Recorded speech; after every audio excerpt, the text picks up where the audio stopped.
दो प्रकार की उपासना होती है। एक होती है अहम के द्वारा साधनों का अनुष्ठान करते हुए बहुत लंबे समय तक, एक जन्म, दो जन्म, 25 जन्म बीत सकते हैं, अहंकार का समर्पण होना, दृढ़ आश्रय होना साधना के द्वारा। इसमें बहुत जन्म लग सकते हैं, पर इसमें साधक को अपने अहम का विश्वास होता है, अपने साधन का विश्वास होता है, साधन का भरोसा होता है। और ये बड़े खतरे की बात है, क्योंकि संपूर्ण साधन को एक अपराधी चौपट कर सकता है। वैष्णव अपराध, गुरुद्रोह, संत द्रोह, एक अपराधी चौपट कर सकता है। एक है भगवत प्रेमी महात्माओं के संग से पहले ही आश्रय दृढ़ हो जाना, फिर साधन आश्रित होकर करना। ये बहुत कम समय में भगवत साक्षात्कार कराता है। सबसे पहला कार्य भगवत प्रेमी महात्माओं का आश्रय संग, उनके द्वारा सीधे इष्ट का आश्रय होता है। सुरतरु काम धेनु चिंतामणि भगवत रसिक अनन्य अली के, जो अनन्य सहचरी हैं, अनन्य शरणागत हैं, उनके लिए हमारी स्वामिनी किशोरी जी के श्री चरणारविंद कल्प वृक्ष हैं, कामधेनु हैं, चिंतामणि हैं। जो चाहेंगे वो प्राप्त करा देंगे गोरे चरणारविंद। वैसे तो आश्रय ले तो चाह ही मिट जाती है, पर अगर चाह करे तो श्री जी बहुत करुणामयी हैं। इनके चरणों का आश्रय मात्र सब कुछ प्राप्त करा देता है। पर अहंकारी कोई बात समझ में नहीं आएगी, उसको साधन जो 2, 4, 10 माला या जो भी किया, उसको उसका बल होता है। जो आश्रित संत कृपा से हुआ है, खूब भजन होता है, पर उसे भजन बल का आश्रय नहीं, उसे गोरे चरणारविंद का आश्रय है। जैसे हरिवंश महाप्रभु की कृपा से हरिराम व्यास जी को सीधे भगवद आश्रय मिला। बहुत साधन परायण थे, बहुत ग्रंथों का स्वाध्याय किए हुए थे, बहुत तर्क प्रवीण, शास्त्रार्थ में सदैव दिग्विजयी होने वाले। और जब महाप्रभु की कृपा हुई तो आश्रय तत्व जागृत हुआ। कहां? श्याम श्यामा पद कमल संगी सिरनायो, भगवत प्रेमी महात्माओं के चरणों का आश्रय। उससे क्या हुआ कि उनके हृदय में सीधे श्री जी के चरणों का दृढ़ आश्रय हो गया। तो जो नित्य विहार में प्रवेश होता है वो साधन बल से नहीं होता है। नित्य विहार प्रेम तो बहुत उच्च कोटि की प्रेमावस्था है। साधारण भगवत प्रेम में भी यह गुण साधन ते नहीं हुई, तुम्हारी कृपा पाव कोई कोई। कोई कोई इसीलिए शब्द रखा गया है कि अहंकारी आश्रित नहीं हो पाता, उसका अहंकार आश्रय में बाधा पहुंचाता रहता है। और अहंकार मर्दन करने की पूर्ण सामर्थ्य केवल सद्गुरुदेव में है। सद्गुरुदेव की आज्ञा उल्लंघन करके मनमानी आचरण करने वाला कभी कोई लाभ प्राप्त नहीं कर पाया आज तक। वो केवल लगता है, संतोष होता रहता है अहंकार के कारण कि हम ठीक चल रहे हैं। जब आश्रय दृढ़ हो जाता है तब जो निरखत नित्य विहार पुलकित तन रोमावली आनंद नयन सुधार, यह जो कृपा हरिवंश की, ये भगवत रसिक अनन्य अली के, जो लली के चरणारविंद के अनन्य अली हैं, उनको ये रस प्राप्त होता है। अनन्यता, आश्रय, ये दो बहुत जोर की सिद्धि है। अपने इष्ट का अनन्य हो जाना, बड़े महाभागवत हैं सृष्टि में, प्रभु के विविध नाम रूपों के। हम उनके सुख के लिए जय बोलेंगे, पर हमारा हृदय, हमारी जबान, हमारा रोम रोम राधा राधा बोलेगा। वो हमसे कीर्तन करवाना चाहें तो हम राधा राधा ही बोलेंगे, हमारी अनन्यता है। पर ये उपासक में नहीं देखने को मिलता। कोई कितना महान है, पर हमारे श्री जी के गोरे चरणारविंद से बढ़कर है, जिनसी चरणों की महावर की रचना स्वयं अखिल कोटि ब्रह्मांडों के स्वामी प्रभु करते हैं। उन चरणों की हम ठसक वाले हैं, और ऐसे आचार्य की शरण में है कि रसना कटो जो अन रटो, निरखी अन फुटो नयन। केवल गाने के लिए दोहा है क्या? अनन्यता, भगवत रसिक अनन्य अली के, और साधन पक्ष का जीवन भर अनुष्ठान करने वाले महापुरुष के वचन काशी में, चंद्रलोक तक मेरी गति है। चंद्रमंडल नहीं, चंद्रलोक तक। ये जो यहां कहा जाता है चंद्रलोक गए, चंद्रलोक सिद्धों की सामर्थ्य, यंत्रों की सामर्थ्य नहीं है। एक अंतरिक्ष के किसी एक विभाग में उसे चंद्रलोक मान करके बोला जा रहा है। चंद्रलोक तक पहुंचे, सूर्य के हजारों योजन ऊपर चंद्रलोक है। सूर्य का सानिध्य सह पाना ये केवल भगवान अरुण जी की और हनुमान जी जैसे महापुरुषों की सामर्थ्य, दूसरे की नहीं। भस्म हो जाएंगे। कोई भी यंत्र, कोई भी पांच भौतिक सामर्थ्य नहीं रखता कि सूर्य के तेज के सामने टिक सके। उसके ऊपर चंद्रलोक है। उन्होंने अंतिम समय संत सभा आसपास बैठी थी, तब उन्होंने कहा मेरी गति तो चंद्रलोक तक है, पर मुक्त होना मोक्ष पद ये भगवान विश्वनाथ जी के हाथ की बात है। वो कृपा करें तो मोक्ष हो जाए, लेकिन मैं देख रहा हूं इस समय मेरी गति केवल चंद्रलोक तक है। बहुत बड़े साधन परायण महापुरुष की बात कह रहे हैं। साधना की सामर्थ्य नहीं है। साधना किया जाता है असाधन मिटाने के लिए, समय को सार्थक करने के लिए, और प्रियालाल की प्राप्ति होती प्रियालाल की कृपा से। जब उपासक का आश्रय दृढ़ होता है तब ये बात आती जो हरिराम व्यास जी कह रहे, काहू के बल भजन को, काहू के आचार, व्यास भरोसे कुंवर के सोवत पांव पसार। भरोसा, विश्वास, दृढ़ आश्रय ये दुर्लभ गति प्रदान करता है। दुर्लभ गति। अहंकारी कितनी साधना करेगा, पर अहंकार उससे ऐसा अपराध करवा देगा, गुरुद्रोह, संतद्रोह, वैष्णवद्रोह, जिससे उसका सब किया कराया चौपट और दुर्गति पक्की। इसीलिए गुरु सेवा तज करें जबान, यह है अधर्म, यह है सब हानि। सेवक जी महाराज ऐसे नहीं लिख रहे हैं। भगवत रसिक अनन्य अली की अनन्यता।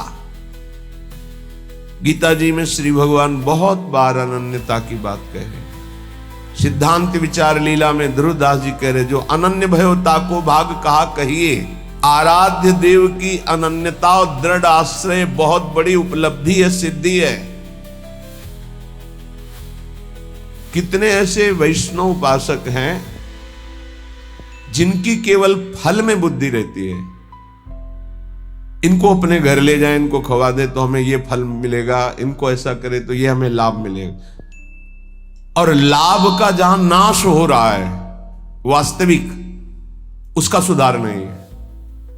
अंधा बटे पड़ा चबाए, अपराध खाता जाता है और वो सोचता है मैं साधन संपन्न हो रहा हूं। जिनके कानों में शब्द पड़ रहे हैं भागवती, उनको संभलना चाहिए। अपने इष्ट की अनन्यता ही बेड़ा पार करेगी। तुम्हारे साधन बल में इतनी ताकत नहीं है कि इस महान भव समुद्र से पार हो जाओ। आचार्य चरण कह रहे हैं, क्वाहम मूढ़मति को नाम परमानंद एक सारम रसम। मैं मूढ़मति, कहां परमानंद का सार राधा नाम। वो अपने को मूढ़मती समझ रहे हैं। आप इतने विद्वान बुद्धिमान हैं, साधन से वस्तु प्राप्त कर लेंगे, तो हम फिर साधन क्यों करें? असाधन मिटाने के लिए। साधन नहीं करोगे तो असाधन बनेगा। लाभ किससे मिलेगा? प्रियालाल की कृपा से, आश्रय से। बात समझना है बड़े महापुरुषों की, बहुत जल्दी लाभ हो जाएगा। ये समझ में नहीं आती सबके। बिगड़ी जन्म अनेक की अब ही सुधरे आज, हो ही राम को, हो गया हमारा काम। भगवत प्राप्ति पक्की होगी, हो ही राम को। अब समय कैसे व्यतीत करें? नाम जप, गलती ना हो, इसलिए तज कुसुमाज, गंदी बातें छोड़ो, नाम जप करो। इससे समय तुम्हारा सार्थक होगा। गति तुम्हारी प्रभु के होने से होगी। मेरी प्रियाजू, मेरे श्यामाजू, मेरी लाडली जू। ये बात समझ में नहीं आती, ये नहीं समझ में आती। दान पुण्य समझ में आएगा, तीर्थ स्नान, परिक्रमा, साधु सेवा, ये समझ में आएगा, क्योंकि इससे मुझे लाभ मिल रहा है। क्या? अहम को सुख मिल रहा है। मैं प्रति महीने इतना देता हूं, मैं प्रति महीने ये दान करता हूं, मैं ये करता हूं, ये करता हूं। ये हुआ अंधा बटा, और अहंकार रूपी पड़ा चबा रहा है, तुम्हारी समझ में नहीं आ रहा। खाली हाथ मलिनता की मलिनता बनी रहेगी। जिनको कृपा का परिचय मिला वो करे सबे अंग गुणहीन हो।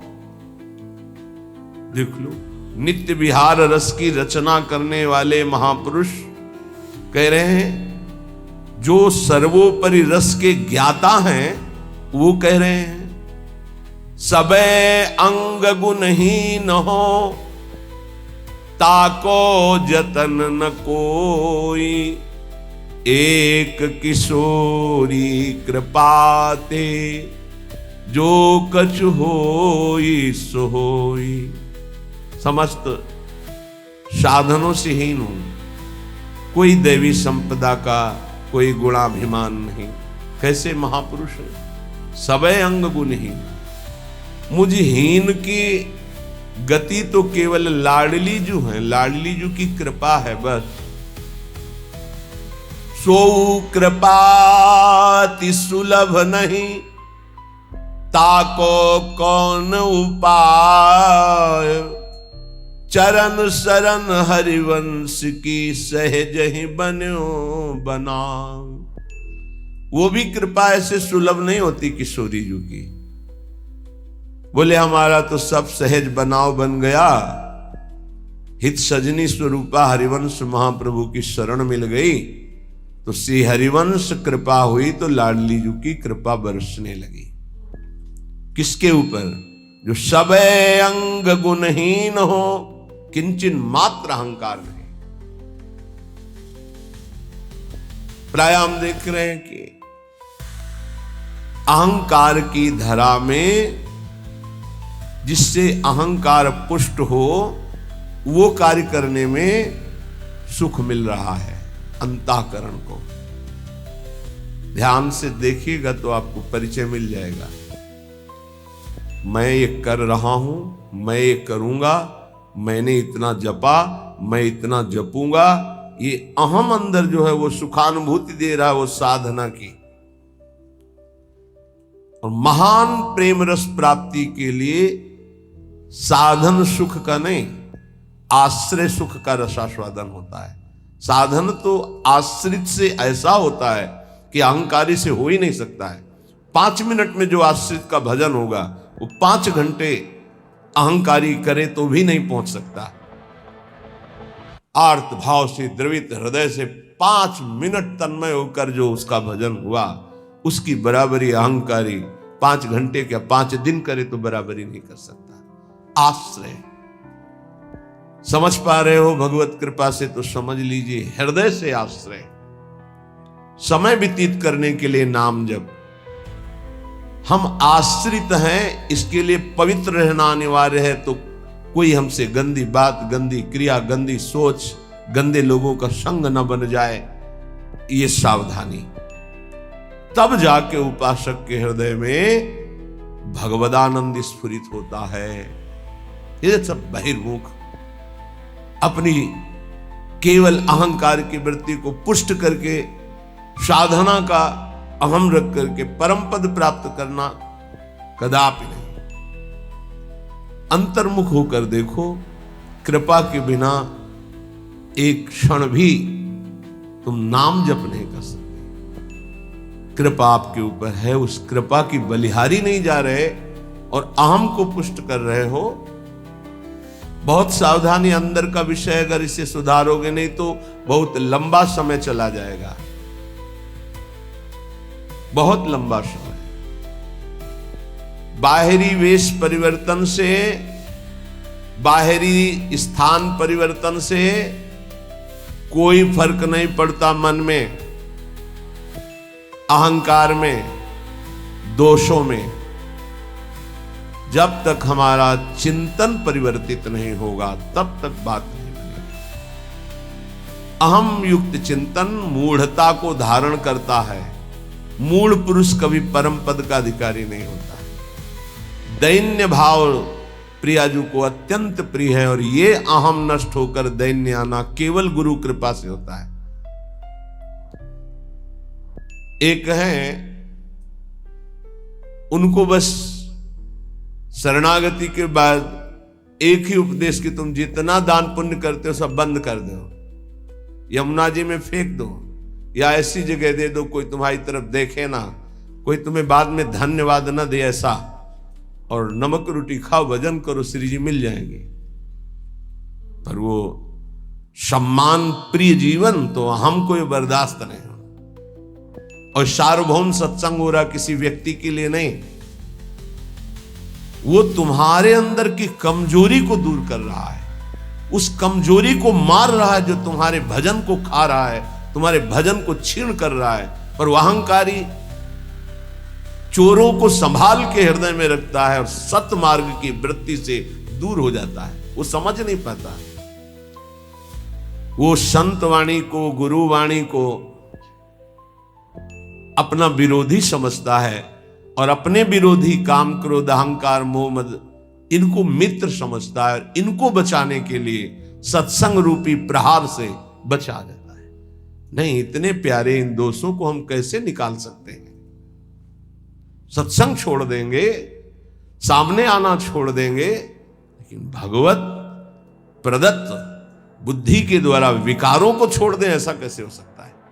यही दुर्गति जीव की है। भगवान की तरफ ते सब बानक बन गया, मानव देह वृंदावन आ जाना, रसिकों से शरणागत होकर दीक्षा ले लेना, साधन पद्धति का ज्ञान करा देना, और उनको कुछ नहीं। हाथी का स्नान सब हुआ, हाथी स्नान किया, सूंड से रज लिया, फिर ऊपर सब डाल दिया, क्या हुआ? चाहे जितना निर्मल करो, अहंकारी अपने आप को मलिन रखना ही अच्छा समझता है। देह भाव वाले जनों का संग कभी नहीं करना चाहिए। इनके संग से केवल दुख, अशांति यही प्राप्त होती है। अपने को सदैव अहंकार रहित बनाने के लिए ही तो हम साधना कर रहे हैं। और हमारा बंधन है क्या? हमारा बंधन क्या है?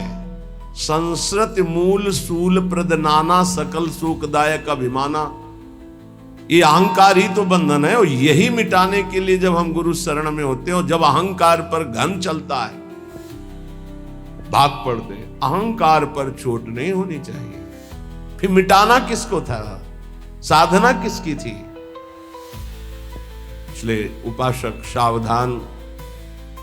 श्रीपाद प्रबोधानंद जी कह रहे हैं, भ्रातस्ते किमु निश्चयेन विदितः स्वस्यांत कालः किमु त्वं जानासि महामनुं बलवतो मृत्युर्गतिस्तंभने मृत्युस्तत्करणं प्रतीक्षत इति त्वं वेत्सि किं वा यतो बारंबारमसंक एव चलसे वृंदावनादन्यतः। भ्रातस ते किम निश्चयन विदिता श्वश्यांत काला किम। ए भाई, क्या तुम जान गए हो कि तुम्हारा मृत्यु का समय कब है? तुम निश्चित जानते हो? तो उत्तर आएगा नहीं जानता। तो फिर तुम बलवान मृत्यु की रोकने की गति क्यों नहीं प्राप्त कर रहे? जहां तुम्हें मृत्यु छू न सके ऐसी स्थिति में क्यों नहीं पहुंचना चाहते हो? क्यों बार बार जन्मना मरना पसंद करते हो? अर्थात इस भयावह दुखालय संसार से तुम मुक्त होने का उपाय क्यों नहीं कर लेते हो? तुम्हें पता है एक दिन मृत्यु आएगी, उस दिन का मुझे पता नहीं। हे भाई, तू बलवान मृत्यु को रोकने का उपाय क्यों नहीं कर रहा? क्या उपाय? रोकने का क्या उपाय? हमारी जो शरीर से तन्मयता है, तन्मयता हट जाए और प्रभु में तन्मयता हो जाए, तो जैसे सांप ने आक्रमण किया, कपड़ा उतार के फेंक दिया, वो उसी को काट रहा है, मेरे ऊपर कोई फर्क नहीं पड़ा। ऐसे ही हमारा कपड़ा है ये स्थूल देह, केवल स्थूल देह पर प्रहार होता है मृत्यु का। सूक्ष्म देह कारण और जीवात्मा ये पुनः नए शरीर को धारण करते हैं, स्थूल छूटता रहता है। श्रीपाद कह रहे हैं, जब तुम्हें अपनी मृत्यु का पता नहीं और मरोगे, तो तुम उपाय क्यों ऐसा नहीं कर लेते जिससे मृत्यु तुम्हें स्पर्श न कर पावे? जब तुम्हारी मृत्यु होगी तो तुम्हारा कुछ नहीं होगा इस मृत्यु लोक का। तो अपनी श्वासें ऐसी जगह क्यों नष्ट कर रहे हो जहां कुछ तुम्हें नहीं मिलेगा? कई बार प्रार्थना की है, मानो आपको एक ऐसे देश भेजा जाए जहां बहुत सब सुविधाएं मिल जाएंगी, खूब भोगो, रुपया पैसा मकान सब, लेकिन वीजा है आपका, उसके तिथि तारीख पूर्ण होने पर आपको तुरंत वापस बुलाया जाएगा। जब वहां से वापस बुलाया जाएगा तो कुछ नहीं, कपड़ा भी उतरा लिया जाएगा। बोलो, ऐसे देश में रहना पसंद करोगे जाना? विचार करके देखो, कपड़ा भी उतरा लिया जाएगा, फिर देश से बाहर निकलो। चाहे जितना पुत्र पुत्री परिवार रुपया पैसा गाड़ी घोड़ा मकान सब एकत्रित कर लिया, लेकिन जब उस देश का वीजा खत्म होगा तो कपड़ा भी उतरा लिया जाएगा और आपको भगा दिया जाएगा। बोलो, ऐसे देश में रहना पसंद करोगे, राजी रहोगे? सब कोई कहेगा नहीं। तो ऐसे ही देश में तो रह रहे हो, इसी देश में रह रहे हो, इसका नाम मृत्यु लोक है। हर सुविधा, हर विधान, हर आपका किया हुआ संकल्प कार्य सब का सब आपका यहीं रह जाएगा। ये कपड़ा भी उतरा लिया जाएगा, स्थूल शरीर भी यहीं भस्म कर दिया जाता है, इसको भी नहीं ले जा सकते, छोड़, इसको भी छोड़ करके सूक्ष्म शरीर, कारण शरीर और जीवात्मा ये पुनः आगे पुनरपि जननम पुनरपि मरणम पुनरपि जननी जठरे शयनम। आप विचार करो कि आप बुद्धिमान हो। यदि परम कृपालु प्रभु का आश्रय लेकर नाम जप नहीं कर रहे और विषय भोगों में, नाना प्रकार की धन संपत्ति में, नाना प्रकार के व्यवहार बढ़ाने में अपना समय नष्ट कर रहे हो, तो तुमको ये ध्यान रखना चाहिए कि तुम इस देश में हो, मृत्यु लोक में हो, जहां से भगाया जाएगा वीजा खत्म होने पर, श्वास पूरी होने पर। तो आपका शरीर भी आपके साथ नहीं होगा, कपड़ा तक उतरा लिया जाएगा। ये शरीर हमारा कपड़ा है, वशांश जीर्णानि यथा विहाय, इसे कपड़ा ही कहा है भगवान ने। क्या बुद्धिमान हो तुम? इतना दिव्य मानव देह मिलने के बाद कमा के क्या जा रहे हो? पाप और पुण्य की पोटरी लेकर फिर वही दुर्गति। इसलिए भाई, मृत्यु तुम्हारा इंतजार नहीं कर रहे। भाई, बेटी का ब्याह रहेगा, पूरा कर ले तो हम थोड़ा भी, या थोड़ा अमुक कार्य रह गया, नहीं, तत्काल प्रहार करेगी, बस समय आने दो। चाहे वो पुण्यात्मा हो, चाहे महात्मा हो, चाहे दुरात्मा हो, सबके ऊपर उसका प्रहार होता है। पर महात्मा अपनी स्थिति इतनी ऊंची उठा लेता है कि मृत्यु जनित उसको दुख नहीं होता। जैसे मत वाले हाथी के गले से फूलों की माला कब टूट के गिर गई पता नहीं चलता, ऐसे भगवत प्राप्त महात्मा का शरीर कब छूट गया उसको कोई पता नहीं, क्योंकि हर समय जिसमें रमण कर रहा था वो उसी में रमण करता है। शरीर एक स्वप्न की तरह छूट गया। इसलिए मेरी प्रार्थना मान ले भ्रातस, ए भाई, बारंबार अमशंकेव चल से वृंदावनादन्यतः। वृंदावन, प्रिया प्रीतम, प्रेमी जन, भगवान नाम, इनको तू छोड़कर बार बार अन्य चिंतन करता है, अन्य क्रियाएं करता है, अन्य बातों में मन लगा रहा है। तुझे डर नहीं लग रहा कि तेरी मृत्यु होने वाली है? बहुत भयावह संसार है, बहुत भयावह। क्योंकि आपको भुलावे में डाल दिया गया इसलिए आपको ऐसा नहीं लग रहा। यहां प्रति मिनट प्रति सेकंड ऐसे सावधान है जैसे युद्ध क्षेत्र में चारों तरफ से बाण चल रहे हो और वो महारथी अतिरथी वीर अपने को बचाते हुए निकल रहा हो, ऐसे चला जा रहा है। एक एक सेकंड सावधान, नेत्र खुले हर समय, मंत्राकार वृत्ति, कभी भी शरीर छूट सकता है। क्यों? क्योंकि पता है ऐसी स्थिति है। आपको एकदम भुलावे में डाल दिया गया है। आपके पास वो पार्षद नहीं है जो आपको सावधान करे।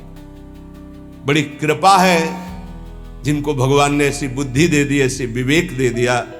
यहां से चलना है, रहना नहीं, देश बिराना है। सबसे सबकी सेवा करो, सबको प्यार करो। वो प्यार, वो सेवा एकमात्र भगवान की प्रेम के लिए, भगवान की प्राप्ति के लिए। खूब धन कमाओ, धर्म पूर्वक दूसरों को सुख पहुंचाओ और उस सुख को भगवान के चरणों में समर्पित करो, तो सुख सिंधु भगवान तुम पर प्रसन्न हो जाएंगे। मृत्यु पर तुम विजय प्राप्त कर लोगे। ए भाई, बार बार धाम छोड़कर, नाम छोड़कर, प्रिया प्रीतम को छोड़कर संसार का चिंतन करते हो, पता है किसी भी श्वास में तुम्हारे ऊपर मृत्यु का प्रहार हो जाएगा। इसलिए कृष्णानंद रसाम्बुधे परतरम सारम विचित्रोज्ज्वला कारम पारगतैरपि श्रुति शिरो वृंदस्य नेक्षम मनाक् श्री वृंदा विपिनम सुदुर्लभतरम प्रत्यासमासाद्य भो क्षुद्रासा कुपी साचिका वशगतो वम भ्रम्यसे किम बहि। ए भाई, यदि वृंदावन तुम्हें आने को मिल गया, वृंदावन का एक भी घंटे आपने वास स्वीकार किया, यहां रहे एक घंटे भी, और नाम जप कर लिया या सत्संग सुन लिया या बिहारी जी के दर्शन कर लिए, तो उज्ज्वलाकार श्रेष्ठतम सार अर्थात महाप्रेम प्राप्ति के लिए तुमने कमर कस ली। थोड़ा समय भी वृंदावन में व्यतीत किया तो कृष्णानंद रसाम्बुधे परतरम सारम विचित्रोज्ज्वला। ये धाम कृष्णा श्री स्वामिनी जी का नाम है, प्रिया जी का नाम कृष्णा भी है। कृष्णानंद रसाम्बुधे, प्रियालाल के अद्भुत आनंद रस का समुद्र वृंदावन है। यदि आप थोड़ा भी रह गए तो आपका मंगल हो जाएगा। सत्संग जो सुनते हैं उनके जीवन का कैसे परिवर्तन हो रहा है, ये भगवत कृपा से दर्शन करने को मिलता है। पर दीपक तले अंधेला, ये जरूर कहावत सार्थक नजर आती। दूर से सुनकर परिवर्तन इतनी जोर का होता है, पर नजदीक में ये समझ में नहीं आता। धाम वास करते हैं तो इनको इतना कुसंग का प्रभाव पड़ जाता है कि सत्संग फीका हो जाता है, और कुसंग में रहते हैं और सत्संग का इतना प्रभाव कि कुसंग का त्याग करके वो भगवत मार्ग में आगे बढ़ रहे हैं। कल एक सज्जन जीवन में ऐसे ऐसे ऐसे बोले, आपने कहा कि धाम आए, 3 दिन रुके, पहले दिन जल पान करे, दूसरे दिन फल, तीसरे दिन एक बार अन्न, वही कर रहा हूं, धाम आया हूं, ऐसा ऐसा ऐसा बड़ा सुख मिलता है। धृष्टता की हद हो गई है। जीव जानबूझ, जैसे मल का कीड़ा, विष्ठा का कीड़ा, उसे अमृत कुंड में डालना चाहो तो वो अपने को बुरा मानता है और वो सोच रहा है ये हमारा अहित कर रहा है, मुझे विष्ठा क्यों नहीं मिल रहा। ऐसे ही विषय का कीड़ा बना हुआ जीव विषय में कूदना चाहता है। प्रभु के आश्रित होकर अगर वैराग्य मार्ग में कदम रखा है तो रुपया प्राप्ति का उपाय नहीं रखना चाहिए, ध्यान रखना। नहीं, बहुत कुछ हो सकता है। माया आपको पुनः उसी जगह स्थापित कर देगी जहां से निकलना चाहते हो। एकमात्र भगवत भरोसा, जितना कमा लिया, इसके बाद बंद। अगर धामवास करके हम भगवत आश्रय ले लिए तो नमक रोटी खाएंगे बस। अब हमारा उद्देश्य केवल भजन रूपी धन एकत्रित करना है। जो बेचारे रिक्शा चला करके जीवन गुजारते हैं उनको हम प्रणाम करते हैं। ये धामवास करते हैं, अर्थ की व्यवस्था नहीं, इधर उधर झोपड़ी, इधर उधर कार्य करके रह रहे हैं, पर रिक्शा चलाते हैं। समय से दिनचर्या में है, देख रहे हैं हम, और समय से रिक्शा चलाते हैं, परिवार को हम प्रणाम करते हैं, धामवास कर रहे हैं। कोई तो दूसरों के घरों में सेवकाई करते हैं और धामवास कर, प्रणाम है उनके लिए। लेकिन जब तुम्हारे पास खाने की व्यवस्था, रहने की व्यवस्था है, तो तुम्हारा कदम वो गृहस्थी में है। जब विरक्त हो गए, वैराग्य मार्ग के हो गए, एक भी रुपए का ये आय का साधन नहीं करना चाहिए। इससे क्या होगा, आपकी वृत्ति अर्थ में रही है, अर्थ में ही रह जाएगी, गोरे चरणारविंद में नहीं रह जाएगी। और जिनके लिए अर्थ एकत्रित किया जाता है वो उस अर्थ से सुखी नहीं हो सकते, ध्यान रखना। वो परम अर्थ से, परमार्थ से सुख प्राप्त करते। करोड़ों अरबों रुपया जमा कर दिया, उन्हीं के सामने उन्हीं के बच्चों ने उनका तिरस्कार करके और गलत मार्ग का अनुसरण।